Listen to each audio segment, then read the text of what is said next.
Reitero aqui também a gratidão aos meus amigos, às minhas amigas, que fazem uma vaquinha para meu novo tratamento ocular, que tem competência científica e técnica de um profissional para enfrentar o problema que debilita a minha visão.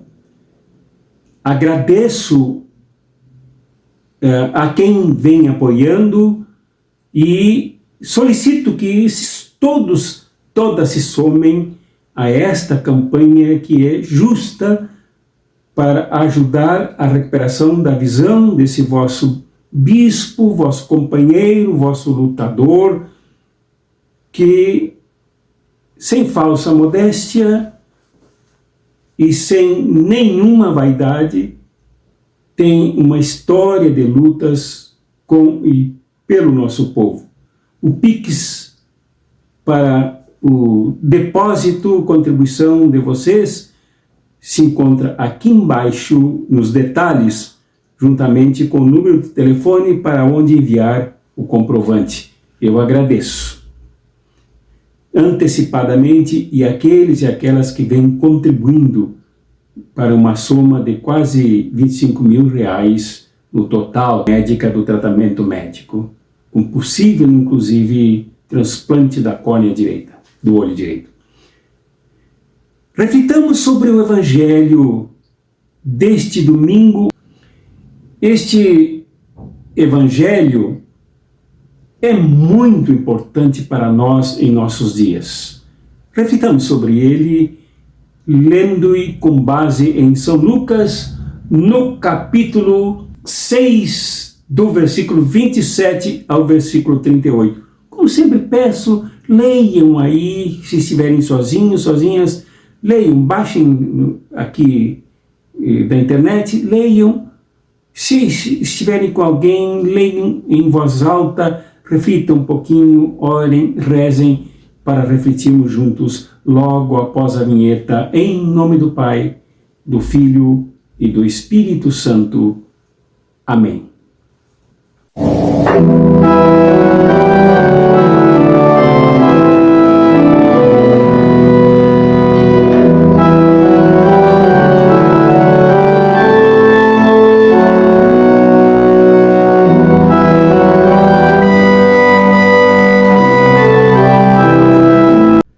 Certamente todos nós, vocês inclusive, temos a triste experiência de sermos perseguidos, seja por maledicências, por fofocas, seja porque alguém gratuitamente se irrite conosco, ou até por causa de algum erro nosso. Sempre temos em algum momento da nossa história alguma perseguição por alguém muito sedento de vingança e de sangue. Somos diuturnamente roubados e os nossos bens vitais, importantes, arrancados de nós, sem que até nos demos conta e sem sabermos como reagir. Por que tanta maldade no mundo? Por que tanto cancelamento? Por que tanto ódio? Por que o mal parece falar mais sobre a natureza humana do que o bem que deveria determinar os nossos pensamentos, a nossa ética, a nossa moralidade, a nossa prática? E o que fazer diante de tudo isso? Como reagir? De forma construtiva, de forma saudável, não entrando no espírito dessas pendengas? Jesus tem respostas a esses problemas. Tem respostas para agirmos diante disso tudo, que é muito sério, muito grave, existe desde sempre e hoje, novamente, com muito mais forças como nós mencionaremos. Primeira coisa que precisamos dizer é que Jesus e o seu evangelista Lucas, que descreveu o seu discurso chamado Sermão da Planície, quando ele desce da montanha e fala com o povo que o espera, que o aguarda, um povo sofrido, um povo delapidado, um povo sangrando, um povo machucado. E também ele fala com seus discípulos e identifica que realmente isso acontece. Quando ele fala, por exemplo, na questão da violência física, dos que batem no rosto da gente exatamente para destruir a nossa identidade e nos humilhar. Jesus viveu isso no tempo dele, ele mesmo foi esbofeteado. Na sua realidade, marcada por violência, por brutalidade, por abusos, por ocupação militar, pelo uso da força por parte do império e pelo uso da religião por parte do judaísmo, do templo, distorcido, violento, bárbaro, legalista, perseguindo e obrigando os mais pobres a cumprir leis incumpríveis acima das suas felicidades. Então havia muitos esbofeteamentos. Jesus diz o que fazer com isso. Nesse ambiente também há os que querem tudo de bem para si, mas não fazem o bem para os outros. Jesus tem nesse ambiente também uma resposta para isso, basta lermos aqui para entendermos. Jesus também se refere aos que gostam muito que lhes façam o bem, mas eles e elas não fazem o bem para ninguém, a não ser para alguns compadrezinhos, algumas comadrezinhas, alguns que chamam da família. E assim, muito mal e porcamente, Jesus também tem resposta para isso. Como também aqueles que só querem o reconhecimento, mas que jamais reconhecem o bem, o valor, a dignidade, as qualidades do outro, inclusive dos inimigos. Enfim, a lista de maldades é imensa, inclusive com o julgamento, o tribunal interior nas pessoas, instalado, alimentado por toda a violência que padroniza as relações e faz as pessoas se jogarem brutalmente umas contra as outras, como também a religião do olho por olho, dente por dente, a religião da vingança, do vingacionismo. Tudo isso são esquemas que fazem as pessoas virarem juízes e juízas uns dos outros. E também de falarem mal uns dos outros de forma gratuita, de forma falsa, com juízos rápidos, sem nenhuma vontade e movimento, no sentido de compreender por que isso, por que aquilo, por que das atitudes das pessoas. Jesus também reconhece isso. Então, a primeira coisa que nós precisamos para seguirmos Jesus, sermos discípulos e discípulas de Jesus, é reconhecermos a maldade no nosso entorno. Uma maldade, uma violência, ou as maldades, as violências, o mal que habita nas pessoas no nosso entorno, mas que não só agem, dito pelo noticiário, vindas essas maldades, este ódio todo pelas fofocas, pelas redes sociais, mas nos invadindo também, integrando nosso ser e nos tornando tão maldosos quanto os do nosso entorno. Sem nos darmos conta. Daqui a pouco falamos mal de alguém. Daqui a pouco caluniamos alguém. Daqui a pouco puxamos o tapete de alguém. Daqui a pouco traímos alguém. Daqui a pouco dedamos alguém para um chefe, para um colega, para um padre, para um pastor, para um bispo, seja lá para quem for. Porque isso não é só no entorno, é também parte da nossa natureza que não é separada interna do externamente. Somos uma só realidade. Então a primeira coisa que precisamos reconhecer que há um ambiente e também nesse ambiente há causas que fazem com que esse mal seja tão predominante em suas várias formas. Arrancar a capa do outro, se preocupar muito mais com o que o outro nos deve do que aquilo que devíamos fazer pelo outro. Enfim, isto existe. É preciso denunciar, mas que há causa para isso. O tempo de Lucas, que escreveu sobre isso, escreveu para a sua comunidade entender que Jesus reconhecia que havia isso e denunciou isso. A causa é o domínio dos poderosos. Os poderosos que não agem somente falando, mas eles falam e às vezes até falam menos e agem mais. Através das forças militares, das operações militares, da ocupação militar, do uso da religião para enganar as pessoas, sabotar o bem das pessoas, humilhar as pessoas, levar as pessoas ao prismo, cumprir detalhes, deixando escapar o que é principal na fé, na religiosidade, sufocando tudo que de bem pode haver. E há bem também na religião, sem dúvida nenhuma. Então, estamos de acordo, né? Seguimos o Jesus que denuncia, com sua índole profética, porque também ele praticou o profetismo, denunciando o que há aí em torno de nós, mas que isso tudo pode nos invadir. Essa é a primeira coisa.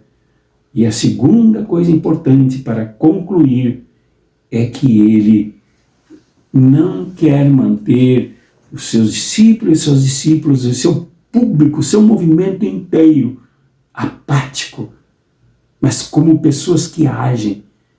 Então a primeira coisa que ele chama a atenção e que faz tremenda diferença no ambiente em que ele vive, no que ele ensina, no que ele ministeria, no que ele fala para o seu povo. Amai aos vossos inimigos, fazei o bem a todos que vos odeiam, abençoai os que vos amaldiçoam e orai pelos que vos maltratam. Amai os vossos inimigos. Interessante. Amar os vossos inimigos? O que é isso, meu Deus? Como é que eu vou amar o Bibi Netanyahu pelo que ele faz de mal contra o povo palestino e agora para destruir um outro país que deveria ser respeitado, como todos os países devem ser respeitados, no caso, o Irã?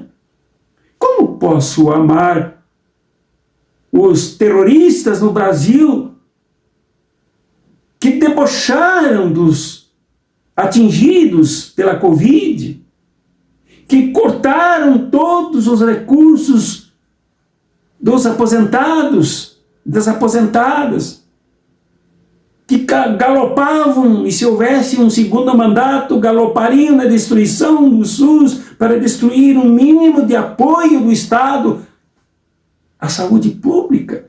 Como amar? Mas Jesus disse aqui, amai aos vossos inimigos. E como seguidor de Jesus, eu não posso desobedecer esse ensino que não é só um mandamento, é uma forma, é um estilo de vida, é uma proposta de fé. E ainda abençoar os meus inimigos. O que é isso? Ocorre que essa palavra inimigo, traduzida do latim arcaico, que vem do grego, língua original usada por Lucas para escrever seu evangelho, este in do prefixo da partícula inimigo é uma negação. É negar dentro de nós, da nossa consciência, e não só internamente, mas das nossas ações, os projetos dos inimigos. Negar. Inimigo. Amar, então, é nos encher deste amor, é negar, isto é, eliminar, nos desintoxicarmos, é deceparmos de nós, nos limparmos deste ódio que produz inimigos.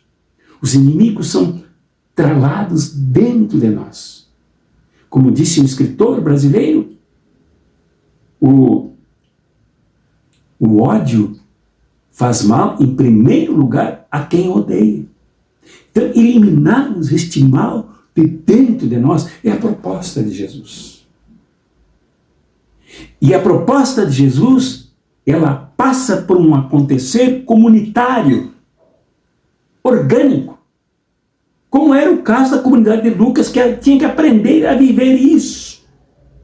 E negar a inimizade, negar o ódio, trabalhar-se para se afastar internamente desta contaminação do ambiente e dos projetos que dominam os povos e a sociedade. É isso que significa: amai aos vossos inimigos. Ele não ensinou que devemos reconhecer que eles têm direito de odiar, de achar que eles têm direito de odiar, de caluniar, de esbofetear os nossos rostos, de tirar as nossas capas, de tirar os recursos financeiros, de retirar a nossa dignidade. Não é isso que Jesus fala aqui. O que Jesus fala é amar os nossos inimigos. Isto é, a dignidade deles, as pessoas deles, e a luta que fizemos, e falaremos também sobre isso daqui a pouco, nós o façamos para libertar o que há de humano e de possibilidade, de bem, de potencialidade para o bem naqueles que agora se tornam inimigos, agem como inimigos. Negar dentro de nós. Isto é revolucionário. Isto é altamente rico para nós. Isto é a diferença. Então não tem aquela de que eu encho meu coração de Jesus, mas brigo com todo mundo. Não é correto, não é coerente, não é lógico, não é justo. Não, eu oro pelos meus inimigos, eu não quero papo com eles, não faço nada pelas pessoas deles. Não. O que Jesus ensina aqui é para agir. Amai aos vossos inimigos, fazei bem aos que vos odeiam. Fazer. Amar aqui é um amor que é trabalhado dentro, internamente, na nossa consciência, na nossa subjetividade, na grandeza do nosso ser. Quando somos atormentados, perseguidos, temos pesadelos quando dormimos, a comida não desce bem, os remédios que compramos nos entopem ainda mais de venenos farmacêuticos, precisamos então nos curar. Pelo amor, amai os vossos inimigos, mas também fazer prática do amor, diz aqui, amai os vossos inimigos, fazei bem o bem aos que vos odeiam. Articularmos uma forma, ativarmos a nossa inteligência para vermos uma forma de desconstruir o ódio neles, como uma nova sociedade, por exemplo. Lutarmos por uma nova sociedade, com novas relações, novas referências, novo modelo de ser humano, um ser humano novo, que aliás é a proposta de Jesus. E abençoar, orando inclusive, rezando por eles. Estes que odeiam são pais, são maridos, são filhos, são trabalhadores. Estas mulheres que odeiam são mães, são esposas, são mães solteiras, são avós, são trabalhadoras, são pessoas que servem a humanidade, tem muito bem a resgatar. É preciso construir formas para fazermos com que sejam abençoados. Não orarmos somente à distância. Senhor, abençoa. Senhor, eu perdoo. Mas eu não. Eu preciso sim perdoar. Preciso sim. É da orientação de Jesus. Portanto, não há opção. Não é opcional isto. É orientação de Jesus. Orientação evangélica. Orientação cristã. Orientação para os seus discípulos. Orientação para a centralidade da sua mensagem, da sua missão, do seu reino, que nós devemos abençoar aos nossos inimigos, levar a bem. Esse negócio de Deus te abençoe, irmão, a paz do Senhor contigo, irmão, mas não faço nada para mudar a sociedade, encharca as pessoas de ódio. É preciso abençoar na prática. E nós temos muito para fazer nisso. Vejamos dois grandes exemplos. Um de caráter nacional e outro de caráter internacional. E não sou eu que digo. Em nível de Brasil, um relatório de um banco suíço, que eu não quero mencionar aqui, não estou aqui para fazer propaganda de banco, mas um relatório de um banco, não foi de nenhum órgão de uma ONG, não foi de nenhum órgão da ONU quanto a isto, não foi nem um banco. Um banco, portanto, tem muito mais coisas que o banco escondeu. Um banco suíço, um paraíso fiscal, disse sobre a riqueza acumulada no Brasil. O Brasil lidera o ranking de milionários na América Latina. De acordo com o relatório, o país tem 432.815 seres humanos com patrimônio acima de R$1 milhão, número que supera os vizinhos da região. Aqui, o Brasil é mau exemplo em toda a América Latina de ricos que acumulam riquezas, e este acúmulo não vem de um lugar qualquer, vem dos salários diminuídos, vem do trabalho intermitente, vem desses chamados cooperadores, condição a que a classe trabalhadora é reduzida como cooperadora, explorada, mas cooperadora nada, explorada. Vem daí o acúmulo de riquezas. Vem do 6x1. Os trabalhadores trabalhando, viajando mal, se alimentando mal, descansando mal, irritados, doentes, muitas vezes brigando de graça uns com os outros. Essa semana eu conversei com o gerente de um banco, e na semana passada eu conversei com o gerente do banco, ele estava extremamente irritado, me largou as 4 patas, e eu disse, diretor, por favor, tenha paciência e tenha respeito por mim. Quando ele se aquietou, ontem eu falei com ele de novo, ele estava tranquilo, não sei o que houve. Quem é o meu diretor? É aquele semana passada ou é esse? Não, é esse, ele disse. Semana passada estava extremamente irritado, tanta gente aqui, tanta necessidade, que a gente não consegue resolver. Num banco, um diretor me disse isso. Num banco, me disse isso. Porque até mesmo os bancos, os seres humanos sofrem são levados ao esgarçamento, são puxados os pés para um lado, cada pé para um lado, cada braço para um lado, para enriquecer estes quase meio milhão, somente meio milhão, num país que tem 210 milhões, concentrando riquezas, produzindo o mal. O egoísmo é mal. A concentração de renda é um desastre, é uma violência, é uma barbárie desses mesmos que não querem contribuir com imposto para aliviar o orçamento em favor daqueles que são amassados pela desigualdade.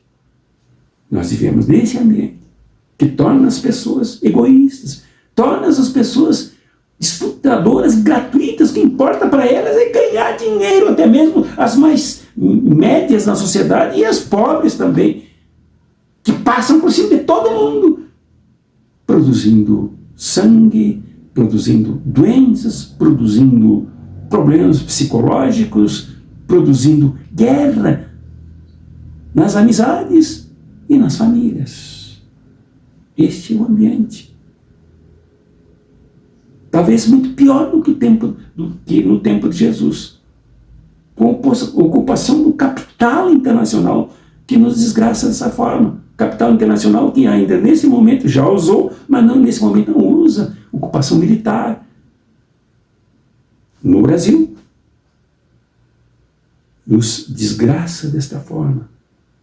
Mas nós somos chamados neste ambiente a não nos deixarmos intoxicar, mas nos organizar, nos comunitarizar, nos coletivar, nos melhorarmos na relação uns com os outros e formarmos uma frente como Jesus queria no seu movimento contra tudo isso, para desconstruir tudo isso e implantar novas relações, um novo mundo, um novo ser humano.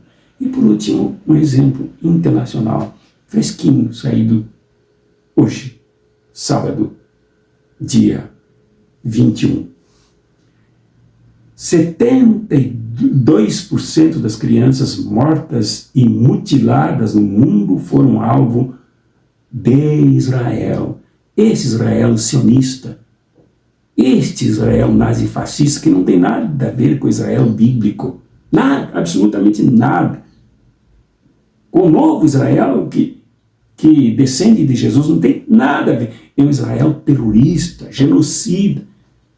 Faz isso. 72% dos 7 bilhões de pessoas no mundo, mais de 7 bilhões de pessoas no mundo, são mortas e mutiladas, principalmente as crianças, por Israel, que agora também mata nos países vizinhos, no Líbano, no Irã, e até onde ele puder estender seu braço sangrento, sanguinário. É ódio, é o mal, é retirar as capas das pessoas, as proteções que agasalham as pessoas. Nós somos colocados neste mundo aqui. E o relatório da ONU ainda denuncia que dessas, agora sim, o relatório da ONU, 12 mil crianças foram mortas ou mutiladas em conflitos armados em 2024. Isso lá na Palestina. Mortas e mutiladas. Inclusive, a morte de um médico palestino que teve 9 dos 10 filhos mortos por ataque israelense. A ONU diz isso. Esse ambiente é absolutamente intragável. Esse ambiente faz mal. Eu disse num discurso na Assembleia Legislativa aqui do estado de Goiás que eu passo mal com isso. Eu não durmo bem durante as noites com isso, porque isto tem que atingir as pessoas de bem, as pessoas que são capazes de amar, inclusive, aos seus inimigos, mas não agirmos como eles agem. Não advogarmos em favor do falso direito de praticar genocídio e atirando bombas, inclusive matando crianças que buscam alimentos nos caminhões humanitários. Não, nós não. Nós, discípulos e discípulas de Jesus, se somos de fato discípulos e discípulas de Jesus, nós, se somos de fato seguidores e seguidores de Jesus, somos de fato comprometidos com a fé, a nossa coerência é agirmos contra isso. Fazer o bem. E fazer o bem não é passar as mãos nas cabeças dos que fazem o mal, dos que matam desta forma, dos que acumulam tantas riquezas no Brasil e que manipulam o governo, manipulam o Congresso Nacional, manipulam o Judiciário, manipulam todo mundo de forma covarde, ocultando-se por detrás das suas próprias obras e maquinações do mal. Esse é o nosso apelo, meu irmão, minha irmã. Esse é o nosso chamado. Se o meu irmão, minha irmã, se o meu amigo e a minha amiga realmente se interessar, realmente se sentir tocado e tocada por esta mensagem que vem de Jesus, da planície, da montanha, do Sermão do Monte, vem da pena do escritor, do filósofo, do teólogo, do poeta e do médico Lucas, se sentir tocado e tocada, entre em contato com a gente. Inclusive aqui embaixo estará o meu telefone com WhatsApp. Claro que muitos marginais têm usado o telefone para tentar golpes contra mim e até me ameaçar. Não tem problema, entre em contato, porque nós temos uma proposta, temos um encaminhamento de quem não se acomoda, de quem não fica só no hora a hora, no reza-reza, do que só fica no terreno do louvor, do prazer pessoal, achando que Jesus é propriedade do prazer e não alguém que nós devamos seguir para fazer o bem, inclusive aqueles que fazem tanto mal neste mundo. É chamada, meu irmão, minha irmã. Não tem jeito. Se tu não desligaste até aqui, se tu não parasse esse vídeo até aqui, não tem jeito. És chamada a te confrontares com esta conclamação. Responde-a humildemente. Entre em contato humildemente. Sei que corro riscos de que algum criminoso, algum fascista se disfarce e me ligue para me pegar. Não há problema. Pode me ligar, de preferência pelo WhatsApp, que aí eu identifico a pessoa, identifico o número de telefone, identifico a imagem da pessoa. Entre em contato para abençoarmos aos que nos amaldiçoam, abençoarmos aos que nos odeiam, mas sobretudo abençoarmos e amarmos o nosso povo, a nós mesmos como pessoas que devem acumular fé e força para mudar esta situação. Em nome do Pai, do Filho e do Espírito Santo. Amém.